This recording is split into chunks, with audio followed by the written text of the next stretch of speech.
અંકલેશ્વર વકીલ મંડળીની ચૂંટણીમાં એડવોકેટ પ્રકાશ બેસનવાલા પ્રમુખ તરીકે ચૂંટાયા.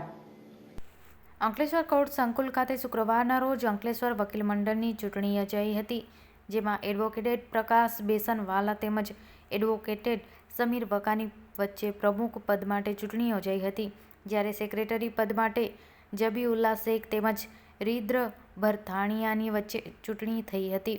આ ચૂંટણીમાં કુલ 212 મતદારો પૈકી 182 મતદારોએ પોતાના મતાધિકારોનો ઉપયોગ કર્યો હતો. મતગણતરીના અંતે એડવોકેટ પ્રકાશ બેસનવાલા પ્રમુખ તરીકે, જ્યારે તેની પેનલની સેક્રેટરી પદ માટે એડવોકેટ જબીઉલ્લા ચૂંટાઈ આવ્યા હતા, ત્યારે પેનલના 10 સભ્યોને ઉપપ્રમુખ પરીન પટેલ, જોઈન્ટ સેક્રેટરી રાજેન્દ્ર સોલંકી, ખજાનચી તરીકે હરિવદન મહેતા અને બિનહરીફ ચૂંટાઈ આવ્યા હતા. આ ઉપરાંત કારોબારી સભ્યોમાં અનિલ પટેલ, હરેશ પટેલ અને સતીશ પટેલ, કલ્પેશ રાણા, રાકેશ ભાટિયા, નિમેશ પરમાર અને કૃણાલ પરમાર બિનહરીફ ચૂંટાઈ આવ્યા હતા. વિજેતા ઉમેદવારોની સૌ વકીલો મિત્રો અને શુભેચ્છા પાઠવી હતી અને કોર્ટ બહાર ફટાકડા ફોડી તેમની મીઠાઈ વહેંચી વિજયોત્સવ મનાવવામાં આવ્યો હતો. તાલુકા વકીલ મંડળીની ચૂંટણી બિનહરીફ રહી હતી, જેમાં પ્રમુખ તરીકે નીતિન વકીલ, સેક્રેટરી તરીકે કમલેશ ઝેડ મોદી, ઉપપ્રમુખ તરીકે અનંત પોખરિયાલ અને જો સેક્રેટરી તરીકે ભીમસ ચાવડા, ખાજાનજી તરીકે પરેશ પરમાર અને લાઇબ્રેરિયન તરીકે શૈલેષ ભગત બિનહરીફ ચૂંટાઈ આવ્યા હતા.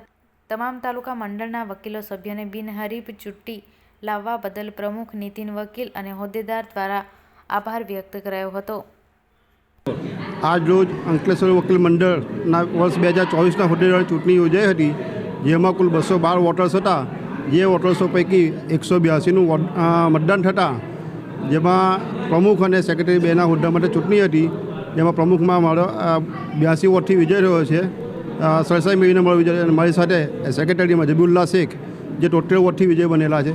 આ સિવાય મારી પેનલના બીજા 10 ઉમેદવારો કે જે બિનહરીફ અગાઉ જાહેર થઈ ગયેલા છે, અને આમ અમારી પેનલ સંપૂર્ણપણે બહુમતીથી જીતેલા છે. હું તમામ વકીલ મિત્રો, મારા સિનિયર પીપી સોલંકી સાહેબ, જગતસિંહ વાસડિયા, કેતનભાઈ ગાંધી, નોટ મોટા, એમ મિર્ઝા, અનિલભાઈ લાલ, તમામનો આભાર માનું છું. તે સિવાય મારા તમામ વકીલ મિત્રો પણ આભાર માનું છું. અમારી આખી પેનલ આભાર માને છે.